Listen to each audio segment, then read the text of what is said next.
আল্লাহর নবী হযরত মুসা আলাইহিস সালাম তিনি আল্লাহর সাথে একদিন তুর পাহাড়ে কথা বলার ইতিমধ্যে আল্লাহকে বললেন, আল্লাহ আপনি আমাকে একটা পার্সোনাল ডাক দান, পার্সোনাল জিকির দান, যেটা ডেকে আপনাকে রাজি খুশি করতে পারবো, আপনাকে সন্তুষ্ট করতে পারবো।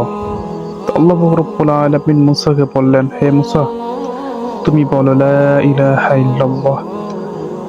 মুসা আলাইহিস সালাম তিনি লা ইলাহা ইল্লাল্লাহ পাঠ করে তার মনটা একটু খারাপ, কারণ তিনি বলেন যে লা ইলাহা ইল্লাল্লাহ শব্দটা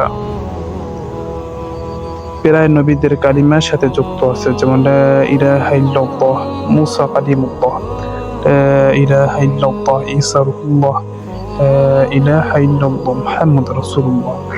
কিন্তু আল্লাহর কাছে আমি চাইলাম পার্সোনাল ডাক, আল্লাহ তোমাকে পার্সোনাল ডাক দিল না।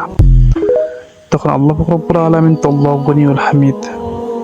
তখন আল্লাহ পাক রব্বুল আলামিন মুসাকে বললেন, হে মুসা, তুমি বলতে পারো লা ইলাহা ইল্লাল্লাহ শব্দটা মুখে হালকা হতে পারে, কিন্তু সাত্যমান আসমান জমিন যদি এক পাল্লায় দেওয়া হয়, লা ইলাহা ইল্লাল্লাহ শব্দটা এক পাল্লায় দেওয়া হয়, তারপর লা ইলাহা ইল্লাল্লাহ শব্দটার ওয়েট বেশি হবে।